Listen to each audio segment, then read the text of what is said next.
Testing, testing, 1, 2. It's been a while, folks. Get some lighting adjusted here.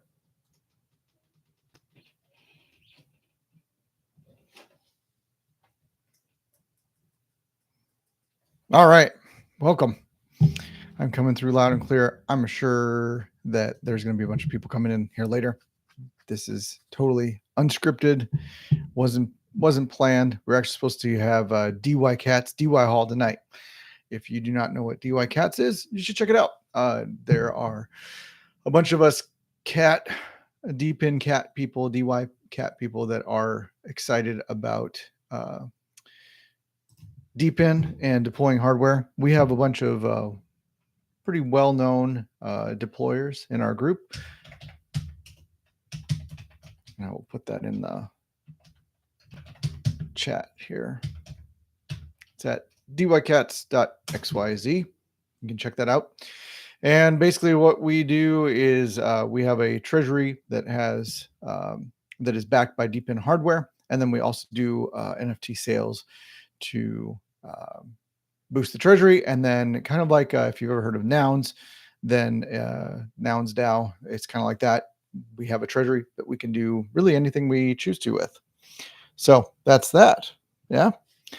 And so we have any idea. So if you have an idea, even if you don't have, if you don't hold a DY cat, you can submit an idea and then we can all vote on it as a DAO. So I've heard that it's the most, what is the word? Autonomous DAO that people have ever really encountered. So sometimes the energy is there and sometimes it's not. Right now, we didn't have DY Hall tonight, but we just finished up 2 votes. One was to establish our mascot name, which is, I believe, is Mewy. I could be wrong. It was Mewy or Dewey, one of the two.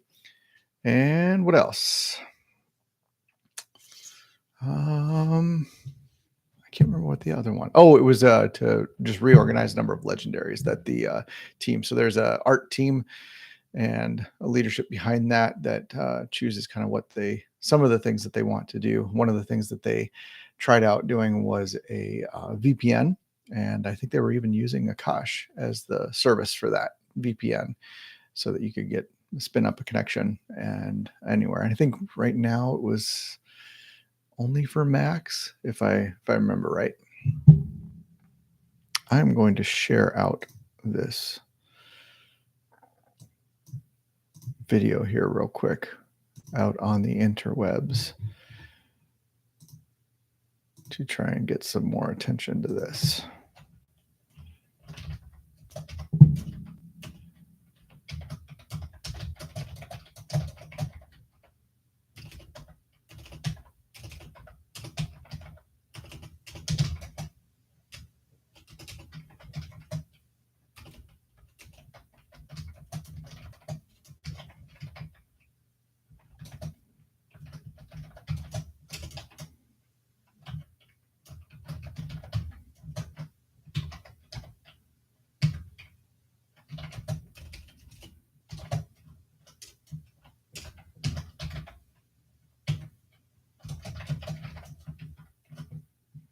All right.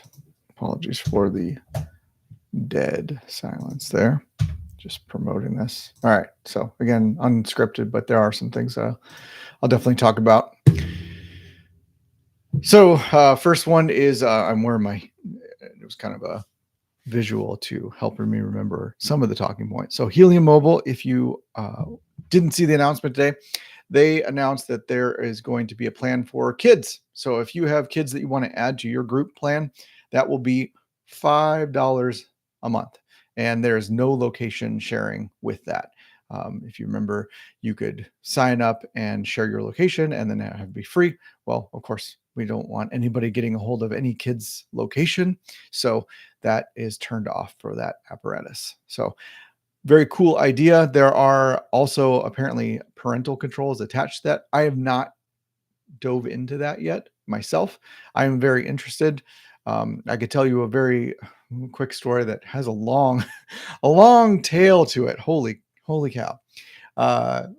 the short story is my 8-year-old at the time was couldn't sleep and had woken up in the middle of the night and decided to watch YouTube and went down some dark dark corner of YouTube, and basically the host of that was talking about how a friend of hers was pregnant, but they didn't say that was how it was going to go, that there was a fetus that was going to come out of her body.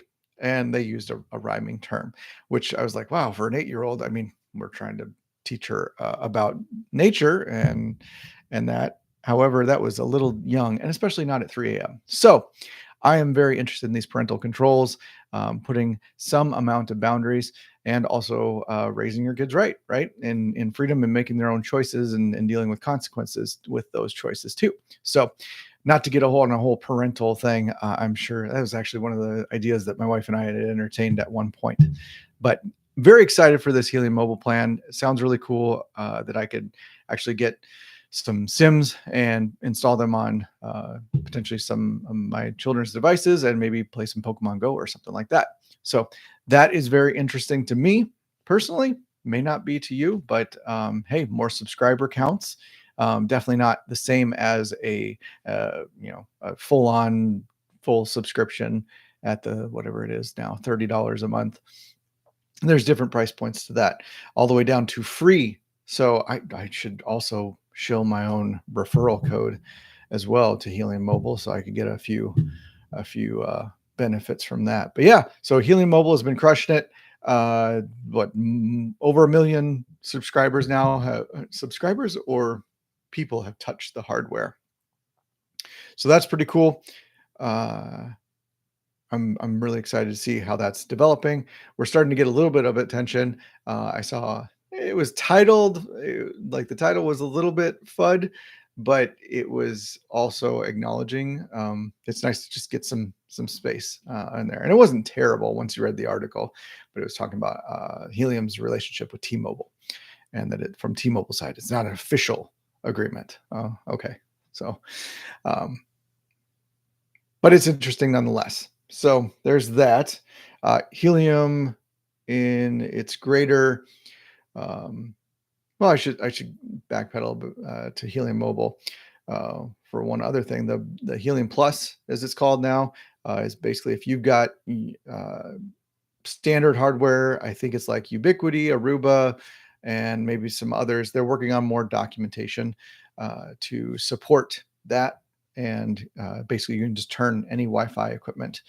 Let's see. Ooh, there it is. Woo, got to get used to that again. I haven't done this for a while. So I still have my equipment, and I am trying to find some spots for it.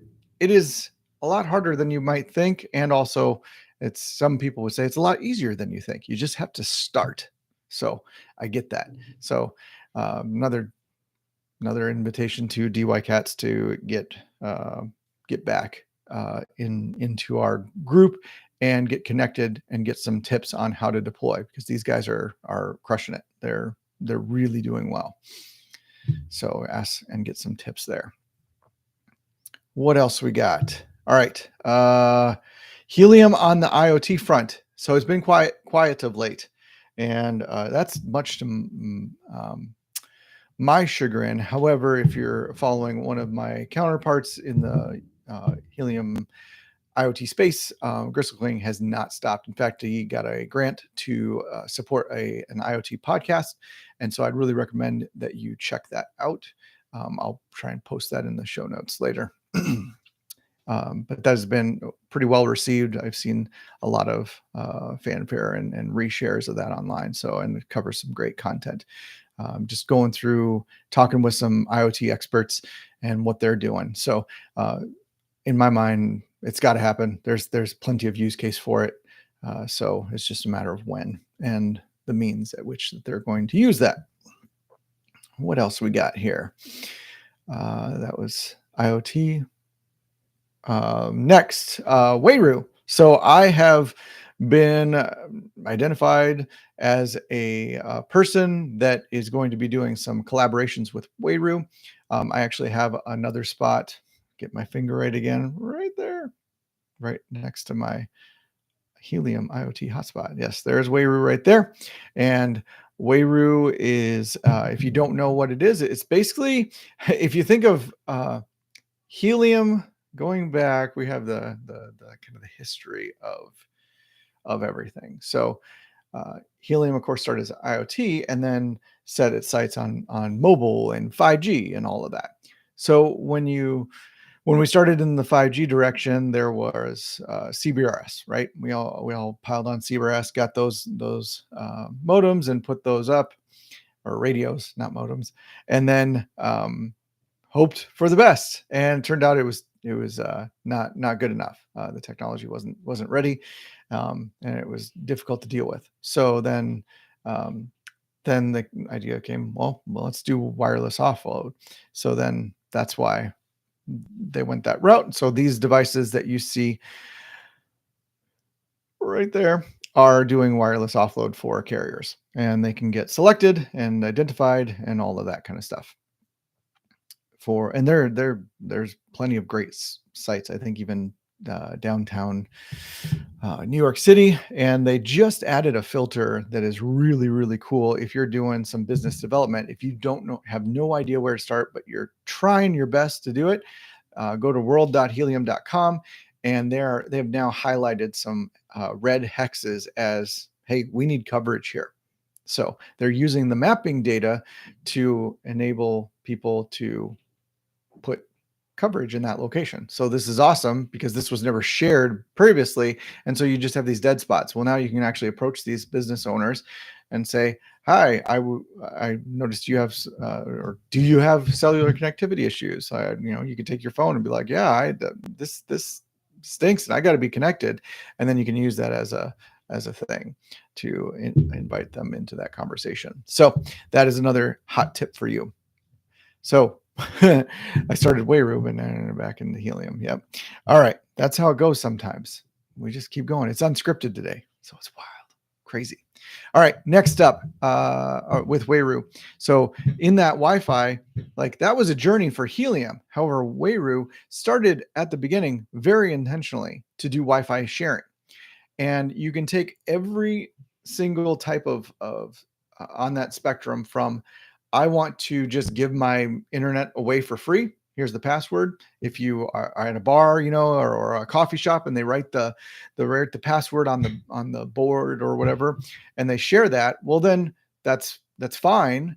But then really, I mean, anybody could take that or it changes. And so what if you could actually just upload that password right to Wayru and then share that through that thing, and then wherever you went with Wayru, it would be able to log on and authenticate for you.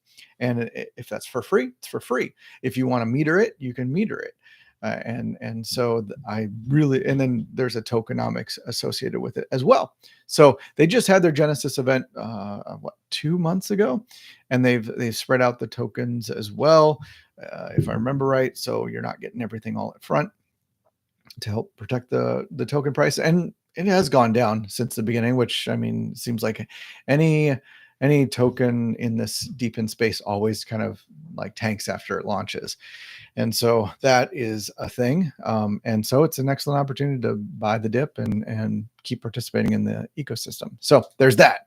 So I'm involved in that. And so we're going to be participating in their Discord, going to be tweeting about them more and doing some videos to share. They just actually announced a BOGO on if you buy a Prometheus, which is their outdoor unit. So the one that is over my shoulder here is just in one direction. I think it's like 130 degrees or 160 degrees. Somebody's probably going to correct me there. But that's the Prometheus, I believe, goes in a 360 degree circle. So that's kind of nice. So if you buy that Prometheus, then you're going to get their I forget what the other one's name is, but it's basically it looks like an alien mothership. It's like a base station, and it's got like lots of antennas pointing up from it.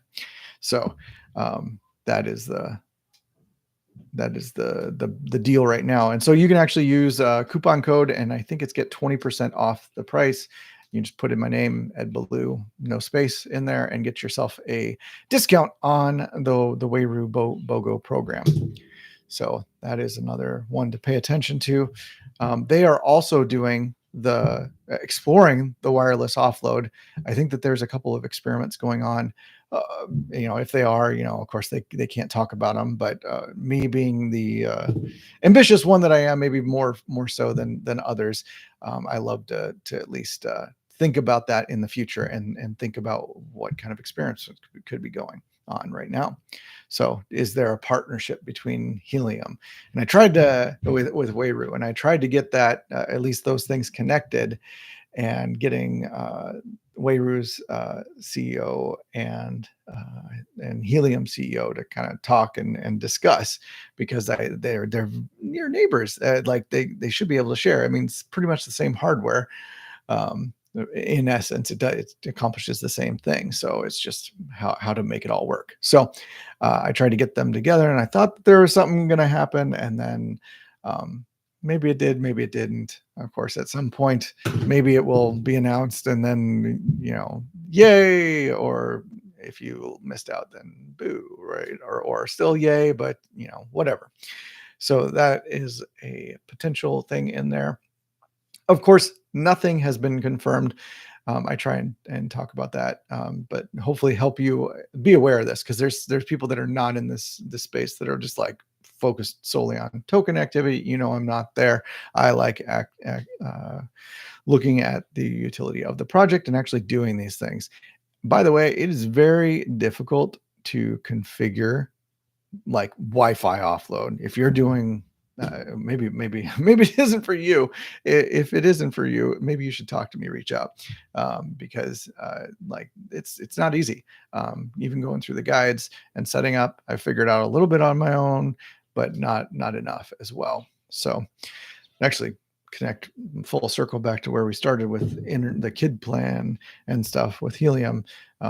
That was the impetus for getting some beefier hardware gear, internet gear, to manage my home network and make sure that I could turn the Wi-Fi off when I wanted to. If I could automate to it, great, or at least put some parental controls to winnow down topics. So I'm talking about Wayru, so I should switch here. There we go. So if you're missed out on the Wayru discussion and you want to look at my hat for the signal, you're gonna have to back up maybe five minutes or so. So there is Wayru, and now I don't have a demo hat. I don't have any demo logo apparel or anything. So that's too bad. But demo was another one that I wanted to talk about.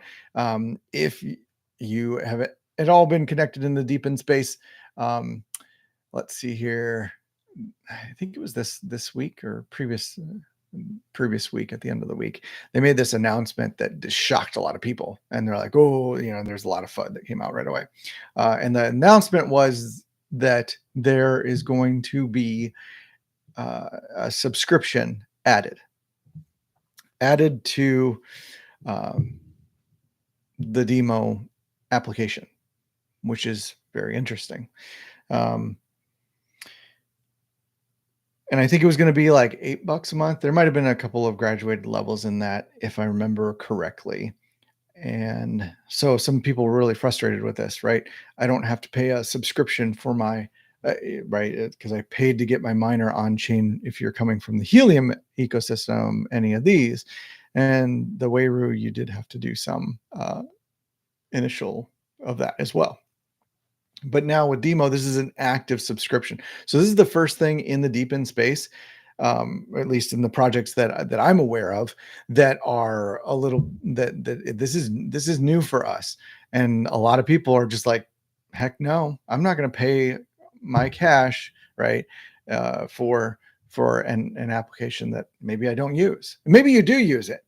And they said in this announcement, or at least a couple of kind of massaging or correction, or at least instilling some hope in the community, is that there are some things coming that would just blow everybody's socks off, which of course a lot of projects would do that, and of course the scams are going to do that too.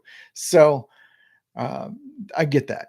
So I try and retain hope for these projects, um, and I get excited about what they're doing, and so I'm focusing on that. And what is that messaging? So my question is to you as well, to you, dear internet audience, what would you pay for a device that sticks in your car that gives you data? What kind of functionality would you be willing to pay for?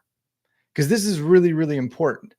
Obviously, we've got all the data from your car. There's location data, and then it's transmitting that via a SIM card, or there's the macaron, the Demo macaron, which is doing that over the Helium network, which is really cool for a kind of a double dip in utility. So if you have the macaron, you can get the data to be sent over the Helium IoT network. And then if your hotspots are reaching that, then you get paid. Or, maybe your friend, you drive by your friends, you go over and have a little drink with your friend, and he has a Helium hotspot too, because you guys went buddy buddy a few years ago and bought them together and placed a few.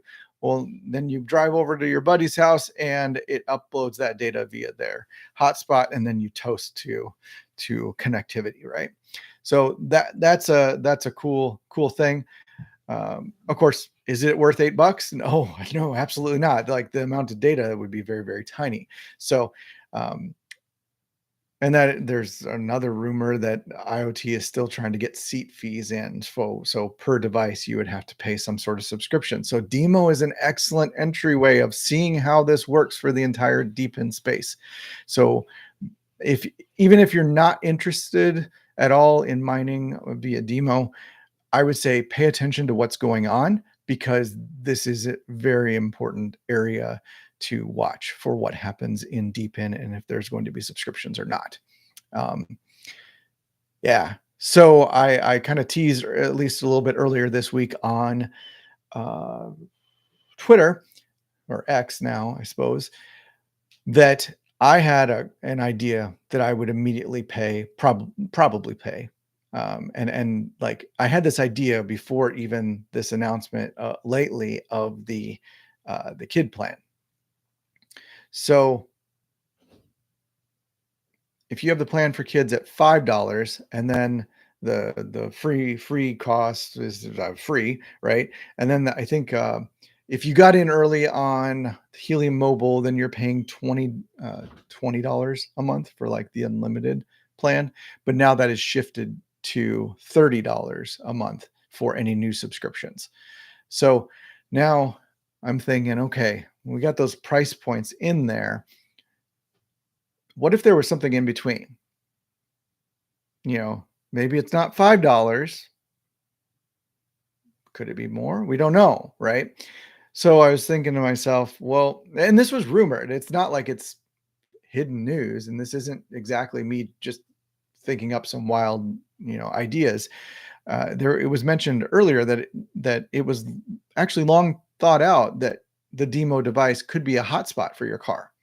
And I know that there are cars that have hotspots in them already, and you have to pay, I think it's like $20 to $30 a month to enable that device. So now if we have a price point that we can lower, and just like the IoT uh, use case with like the macarons, if you have this gear right here at your house, well, now your car data can connect to your hotspots and also give you the kickback, but then also you could use that anywhere you go. And if you're on Helium Mobile with your phone, like your own plan and your kids' plan, is it really that much to just add another? Like, you've got, like, you start adding up all this connectivity and this bandwidth. Now you can start seeing, like, well, can I even, like, is it worth it to even share between devices if I have some shared bandwidth economy between all my family, right? So of course, the biggest question that comes to me is, of course, if you put a screen in front of my kids, are they going to want to watch streaming stuff? Of course they are, right? there's games, but then there's streaming. And so so the big thing here would be that I'd be a major concern for me in consuming bandwidth, or even especially shared bandwidth, would be an amount of streaming. So if this point can be resolved for the deep in space, say I have this other device where I can literally put it in, in my car or take it with me, and I can access it, but it's all local, and then it serves up that data, and like it's protected, hopefully with even like DRM, like appropriate DRM avenues, right? I bought that content. I should be able to put it anywhere. And like I was talking with somebody in my family the other day about this. It's like if I own a DVD, right? And I get the intention behind DRM, right? I shouldn't be able to just share that with everybody, right? We think back to Napster, the way that was originally done. But I could loan that DVD out. And so this is like the blurry, the gray area of all of this. If I loan that DVD out, somebody else can watch it, right? But then I can't at that time. So if I could have this lending library, that would be amazing. But even at the bare minimum, I have my binders like they had in the 90s with all the CDs that are in my like music collection, right? We all would drive along. We didn't have hands-free laws back then, and people were like going through their binders, right? So if I could have that and like take the DVD, take the data off of there, because it's going to get scratched, right? Kids get a hold of stuff it's not going to last very long, but I still own the rights to that via the DVD. So if I could consume that, if I could actually like turn that into digital form and then destroy the disc, and then still have an ability to track that around, now I can take it with me in a box. Then I can move it wherever I want and save on bandwidth costs. So this is a really great economy for this system, and it's trustworthy, and it's going to like, I can't think of artists and such that wouldn't be opposed to this. And there was another idea I had even about ticket sales, right? You could take the top whatever 1,000 listeners to some band, and say, like say I'm this awesome artist and I choose that whatever 20% of my ticket sales are reserved first for the top listeners that can be verified for my band, right? Then you could take other, and then like, okay, then we have venue sales that are, get their, like there's going to be percentages across all of them. But then if there's like reshares, so these companies that just buy up the tickets and then hold on to that or mark them up an insane degree, well then like that's another thing in there that bugs me about all this, like kind of DRM uh, related a bit, is like, if I listen to this band and I think they're awesome, I'm willing to pay for their tickets. But also if that band's like, look, our tickets are $20, let's say that we don't want our truest fans to have to pay $200 or $500. We want them in the pit. I'm like, okay, you can't really see this shirt too well, but so this is a shirt that says "Not Today, Vecna." And if you see that, if you are familiar with Stranger Things, there is a cassette, and they have "Running Up That Hill" on there, and that's what she plays. Hopefully I'm not spoiling it for you, but it's just basically there's a music, and for all of those out there that have music that speaks to your soul, and you really like the music to help you, get work done, reset your nervous system, or just party out to, dance to, whatever it is, right? This is like, I have it at this is Gravedigger by Dave Matthews Band. That's one of my favorite songs. Not necessarily my favorite artist, but I've been to probably that's probably tied with my favorite band. But anyways, I was actually down in the pit for Dave Matthews Band, and I'm looking around at all these people that probably know two or three songs by Dave Matthews Band top, like no more. And they know it, like, but they paid probably $500 to $1,000 for their tickets to sit in the pit. But they're playing the song that these people don't know. but I'm up in the pit and I still paid, I think it was like $300 for this particular show. And the I look up at the who was it? Um, Jeff Coffin. And through the show, he was of varying degrees of energy, but at one point he just seemed really bored. Like really just bored. Like this audience just isn't into it.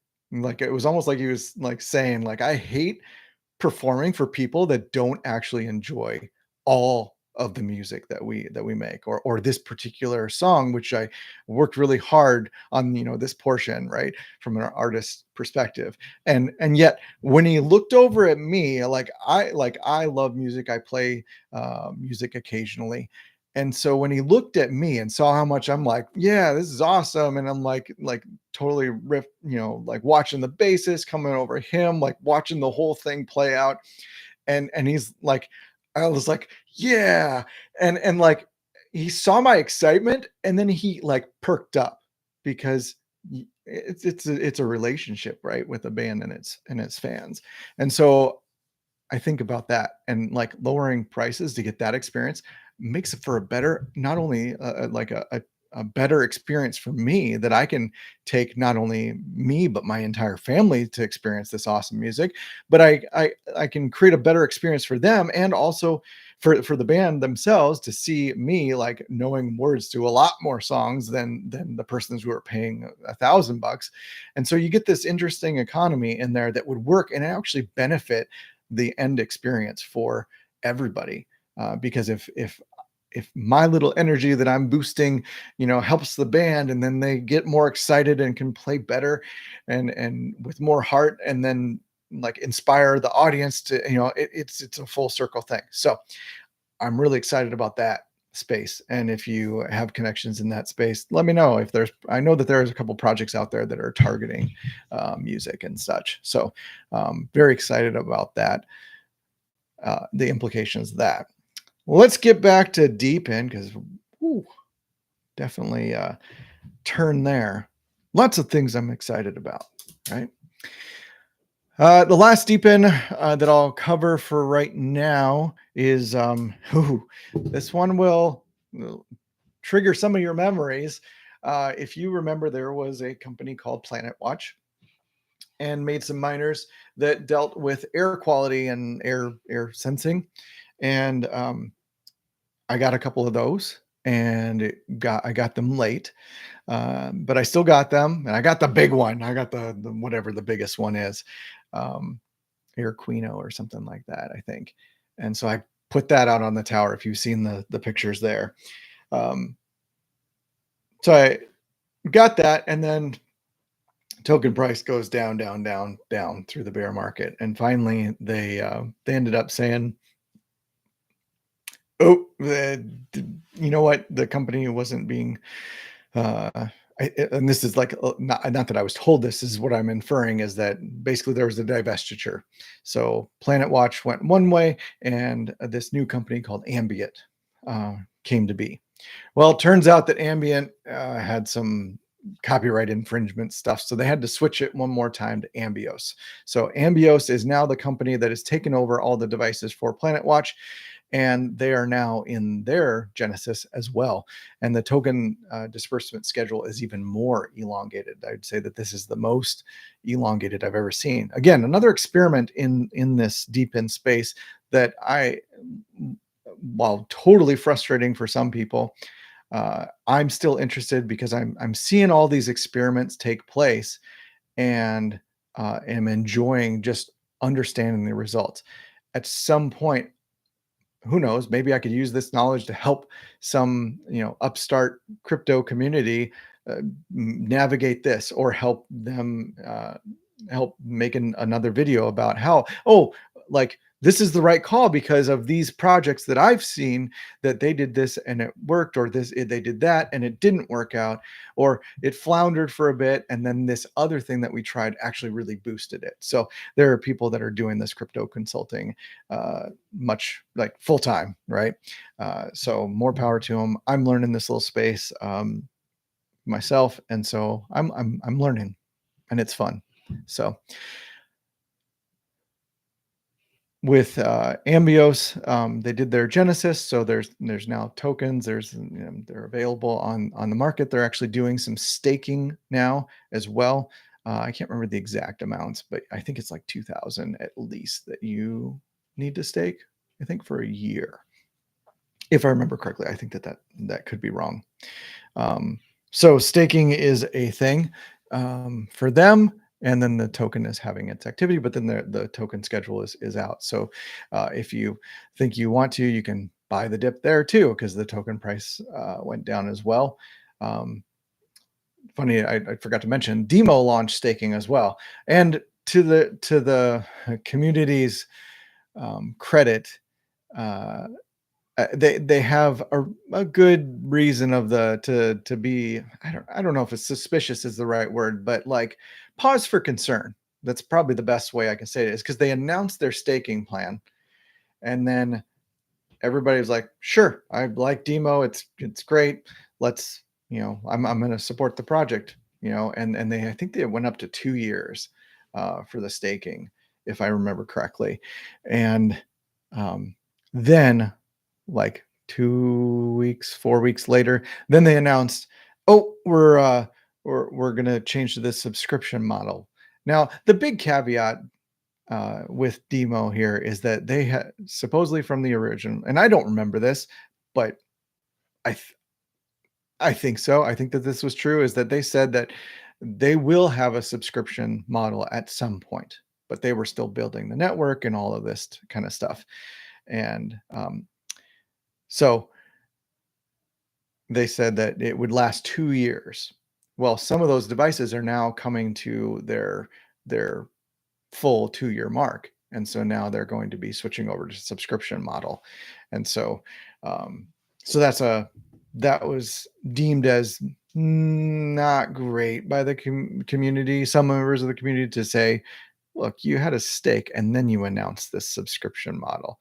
Um, so I get it if you're trying to, if you see the end and you see the partnerships that they're talking about, I suppose if they're on their end and they know all of the great stuff that you and I would love to know, then they're you'd be ambitious about it too, about but then also you can't talk about that because it's got to be in testing, and stuff, or maybe the agreements aren't in full, maybe they're just trialing it out.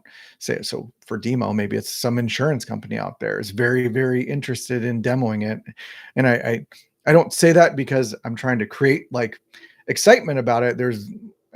Well, you go in the app and it says insurance on there, and it says coming soon. Like if you click into it, then it says coming soon.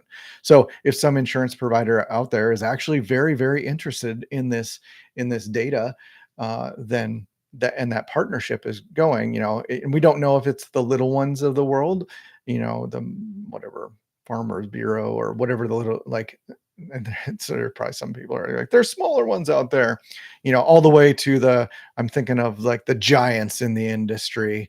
I'm thinking about everybody that sponsors football, right? It's basically State Farm, uh, State Farm, USAA, Liberty Mutual, Progressive, Geico, like all of those big giants out there. And you got to think like it's kind of the same thing as Helium IoT is like there's a need for a device in the car, and that device, like if you think about even to like Verizon, right, they have their little home internet, right?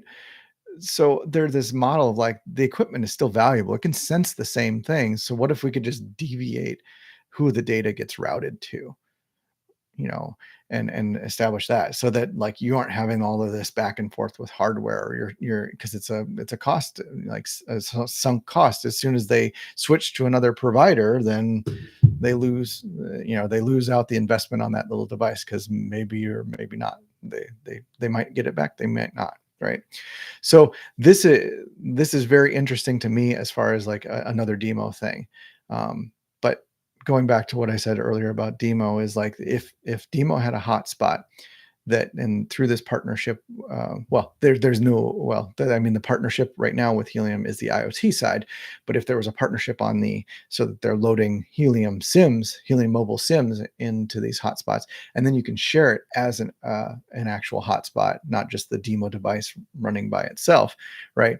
If the economics of it could work, then that'd be awesome. Then I'd have internet in my car, and whether my kids have a Helium mobile plan or not, they would be able to access the internet. And also, I don't want streaming while we're out in the car, because that would just kill data, right? Until I can download all that and manage that appropriately, I need to be able to tamp that down. So Helium mobile people, if you're listening this far, please listen to that, because don't mess with my data. I don't want it to just get throttled at some point. I mean, that can be done, but I'd rather have more control over that. Just cut off YouTube, cut off the streaming services. I like anything that's high bandwidth. That would not be good. So, and then hopefully track down some of these advertisers. Some of them are not appropriate, as I've seen. Like I've literally heard my kids, and this is like back then they were like 5 and 6. I heard them like getting exposed to this advertisement that has gunshots and screaming in it. And I'm like, how is this appropriate? Even if it's set at the next age level or whatever, 12 plus, still, I could see some parents making that call. So when you're just, don't mess with parents. They get very, very fussy about what their parents are exposed to. And I did have a conversation way back when with Amir Halim, and we were talking about this problem of like, if we could make a device that was like dumbed down and could be counted on to be monitored appropriately for kids, people would buy those devices. So if I had to throw another bet out there of Ed's wild theories, we're gonna see a phone at some point, probably from Helium Mobile. And at varying degrees, right? Solana already has a phone, a couple of them thrown out. So if I remember right, or maybe it's just one. But anyways, we're going to see a kid platform. And the other part that really kind of whispers to me in this space is a lot of people in the space are like, the best way to provide this service, and like they say, is not targeting that it's a crypto service, right? It's best when it's just not known at all. It's just seamless. It meets the need of the customer, and they don't care that it's powered by crypto. For us that are building these networks, right? Well, I want to be incentivized to take care of this hardware. So that is another thing on there that I'm interested in. Been going for 40 minutes. Man, this is like old times. I hope you're enjoying this. Make sure to like and subscribe. This feeds into both the algorithm to get the message out, and also to get feedback back to me about what you would like to listen to, what you want to see, projects you're interested in. I had a conversation it's probably a couple months ago now, with 375 AI, their community manager. By the way, if you are looking for a community manager, I know of someone who is available and would do an amazing job. So, yeah, let me know. Reach out if you're interested in that. And then, we were talking about that, and I think they were going to have a video contest of just like the day in the life of a DePIN content creator, something like that. And so it's like just kind of normalizing. Yeah, I go to work too. I have a day job. I have kids, or whatever. I go out to eat at insert restaurant name. Just showing that we are also very normal human beings, with light and dark parts as well. So we're human beings as well as, and not just talking mouths. So and I try and be very from the forefront if there's a sponsorship with some sort of activity or not. with my channel. That's just something I like to divulge of like, yeah, I'm getting, I would be getting paid for this, but I try and only do it of stuff I'm interested in. And wouldn't just take it because I'm getting paid. But even if I was getting paid, I would be very clear that that I'm getting paid to do this. And yeah, so if you like that kind of ethos, again, like and subscribe. Other topics. Geez. We can, if you've got a glass of any beverage, you can toast that I have made it a year post fall. It's actually, I think, almost a year and a month ish from my fall. No other issues known to this point other than one cracked rib. If you haven't seen that, it's a doozy. It's a doozy. I had somebody watch it recently, and they were quite impressed that I am still here and still standing. That tree that I fell against that saved my life, I did have to end up cutting that down because it was actually dead. It was actually dying for a lot longer than I had known about. Basically, was rotting from the bottom up. And so I was able to take my lawnmower and like tie a rope around the tree and then tie it to the lawnmower. And I'm like I had like on this hill, and I'm going back and forth and pulling down this tree, and then having it literally like pull me in the mower back up the hill and going down. I observed a few more safety mechanisms as well with that to make sure I was not going to get hurt again by something even tower adjacent. So, but yeah, still doing well there. I did get a new harness and stuff that I think I talked about that last year to improve my safety mechanism. I even had a few people reach out and say, hey, you should probably get one of these, like whatever, fall arresters, I think, or something like that. It's basically like you fall from this height, and it's a bungee cord almost, and then it slows your fall. So but the difficult thing is I think the shortest ones of those are still like 20 feet, and then with even a little bit more play that could go up to like whatever 27 feet.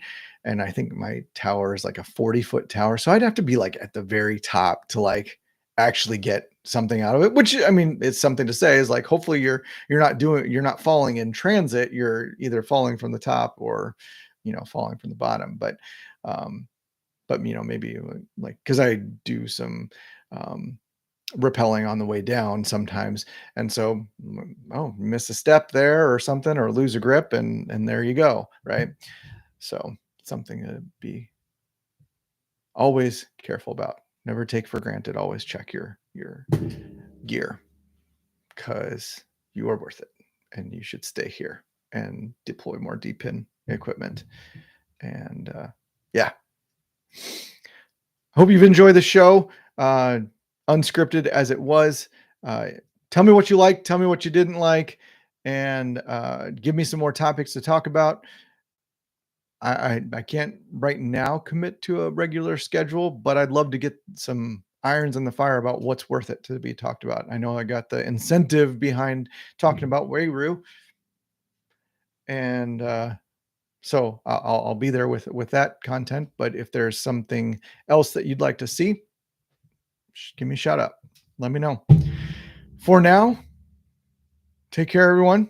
Have an enjoyable summer if you are in the Northern Hemisphere. And if you are not, I guess enjoyable winter. Take care, everyone. We'll see you later, and peace.